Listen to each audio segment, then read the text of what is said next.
Welcome to 3D Movie Cinema, the only show that's 3 dimensions away from Lord of the Rings, The Fellowship of the Ring, being called The Ring of Power.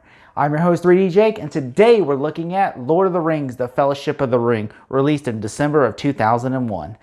I'm a huge fan of these movies, so I cannot wait to talk about Lord of the Rings, and I feel like since it's the 25th anniversary, let's talk about this movie. Lord of the Rings, The Fellowship of the Ring is directed by Peter Jackson and is written by Fran Walsh, Philippe Boyens, and Peter Jackson. The movie is based on the book The Fellowship of the Ring by J.R.R. Tolkien and stars Elijah Woods, Ian McKellen, Liv Tyler, Viggo Mortensen, Sean Astin, Cate Blanchett, John Rhys-Davies, Billy Boyd, Dominic Monaghan, Orlando Bloom, Hugo Weaving, Sean Penn, Ian Holm, Cate Blanchett, and Andy Serkis. The movie is essentially about a ring. Years ago, an evil wizard named Sauron built this ring, and 9 rings were given to the men and everything. And then, of course, he took the ring. He helped them make the ring, and then, of course, he made the ring for himself to control them, like a master ring.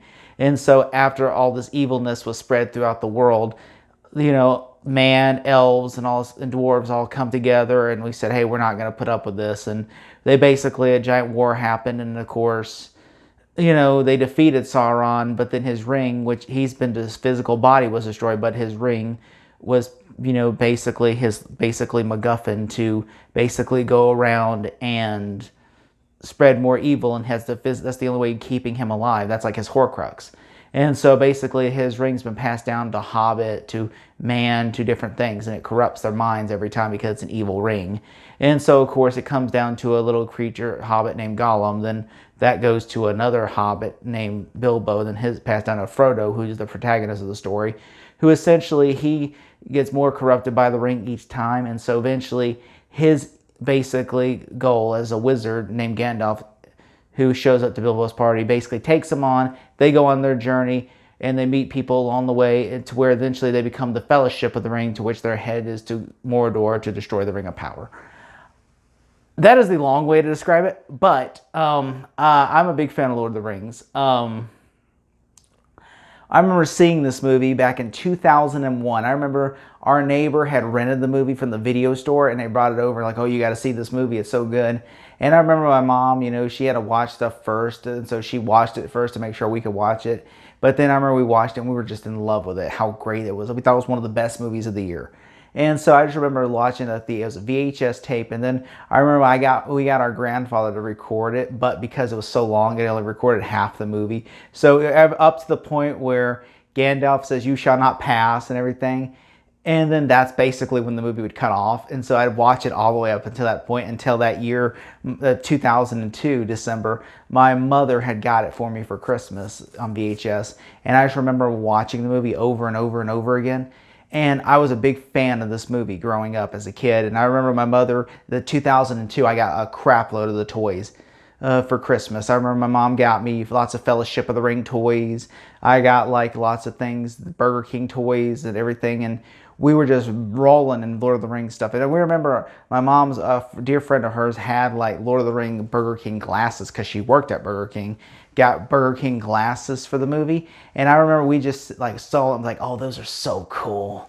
And so yeah, we were like, big Lord of the Rings fans. And and then of course Two Towers came around, and then Return of the King. And I remember just really soaking in this movie because I remember for Christmas of that year of 2003, getting Return of the King, or was it 2004 maybe, Christmas?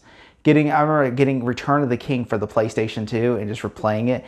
I love Lord of the Rings, and over the years I've my collection is still in a book bag that's sitting in my locker, in a storage locker. But I remember just recently in the last 10 years, I went and bought the whole entire Burger King collection just so I can have the whole Lord of the Rings set. I still need to get the cups because I really one day want to own the Lord of the Rings cups. And I come close a couple times to just buying them on eBay, but I just all the time don't pull the trigger, and so I need to pull the trigger one day on that. And it's soon coming up. I'm gonna one day own them.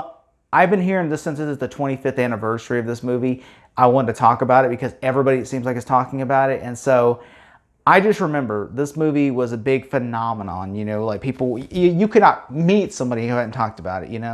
And I'm a huge Lord of the Rings fan. Own merchandise for the movie, own the video games. I own, action figures. I even remember, like, found at a yard sale a beat up old cave troll with his foot gone, and it had his face all meshed up, and I'm like, oh, I want this because it's from Lord of the Rings. And I remember getting the making of Lord of the Ring trilogy book that's still sitting in my house. And I'm just, yeah. So when I remember watching this movie, I really like how it starts out with this big battle and everything. It's narrated by Cate Blanchett, and it starts out with this big, battle, and then of course it goes to like a story after that battle. It goes to like just setting up the hobbits and everything, and who they are, and then it just gets to, then it starts like once it's all happy and everything, then it goes to creepiness when you find out about the writers, the Black Riders. And and I just remember like those are really creepy to me and everything, and like it just got really creepy with them.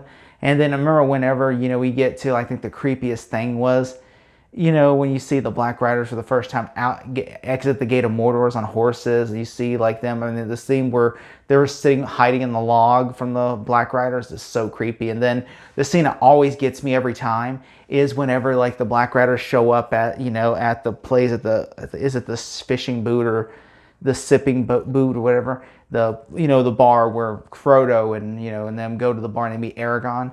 I remember that scene though when they show up and they bust through the doors and everything, and you see like the owners just hiding in the corner because they're just going in there with swords, and they just go and they start stabbing the pillows. You see Sam's eyes open wide. You're like, did they kill them?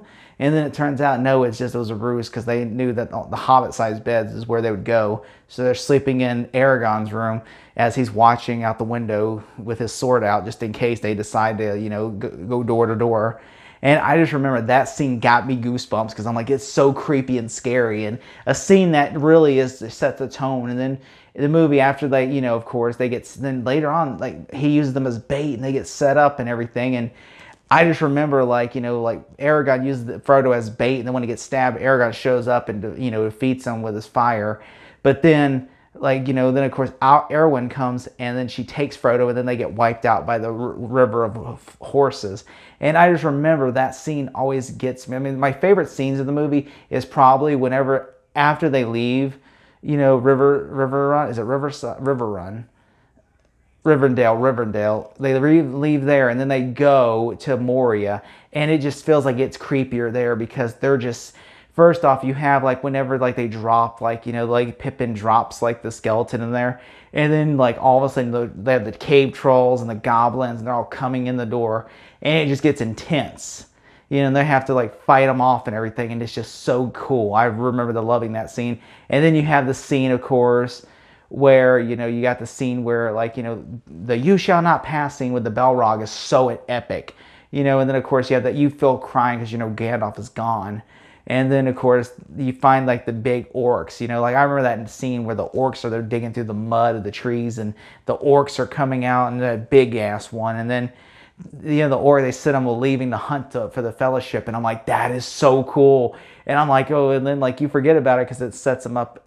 In an extended cut, it sets them up like, it's a little bit so that it gives you time not to forget about them. But in the theatrical cut, you just see them on the boat and everything. And then all of a sudden you see like especially that great score by Howard Shore where he's like, dun dun dun dun. I'm like, and you see them running, and like and has one of the saddest moments of the movie is Boromir's death. Even though in the book he dies in the second book, and like they actually just like basically the book ends with them in the boats going off to their journey, but in the second book begins with Boromir's death.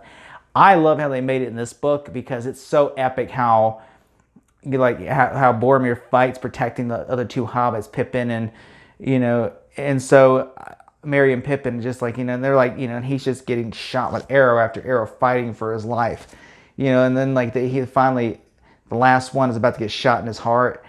And all of a sudden, like Aragorn shows up and just destroys it and cuts its head off. I'm like, that was epic. And seeing Boromir's death, it really shows you how high the stakes are in this movie. I do love the score. Again, the score is beautiful by Howard Shore, and you have a great choir. Like what I mean, like it's just beautiful score. And then you got the great cinematography and the visual effects for 2001, by the way. For 2001, the visual effects look amazing. I mean, there are movies out there people criticize the visual effects for 2001, but like this was a new production visual effects company, Weta, and they were doing it amazing. I mean, look at Gollum. I mean, obviously he was teased briefly in this movie, but his visual effects, and especially the horse and the visual effects of the the orcs and goblins and the Balrog. I mean, 2001. Okay, and then of course I remember just that this movie was like one of the biggest movies of the year, and I just remember like I mean my minor nitpicks is more with the extended cut where it feels like some scenes drag on, and everything. But it doesn't feel like, and there's like one thing is like Gollum has apparently been following them like the whole entire time. And I'm like, how does Gollum make it out of the cave with the Balrog? That makes no sense logically to me because Gollum should not be able to even follow them, let alone be able to like, okay, sneak past orcs, Balrogs, and all that stuff. That makes no sense logically to me. And also, there's no way I think Gollum would have lost them a couple of times, because he'd be like, I have to go circle back around. There's just no way that also, and to be fair, like at the beginning of the movie in the book, it says that there's time that Gandalf goes away for some time, while in the movie it just feels like he's gone away for a day. And so, and that to me has issues. Those are some minor issues with this perfect movie. I do think it is a perfect movie. If I had to give this movie a grade, I'm going to give it an A+. Thank you so much. Sharpton for president, y'all. I'm outie. Jesse Jackson for VP.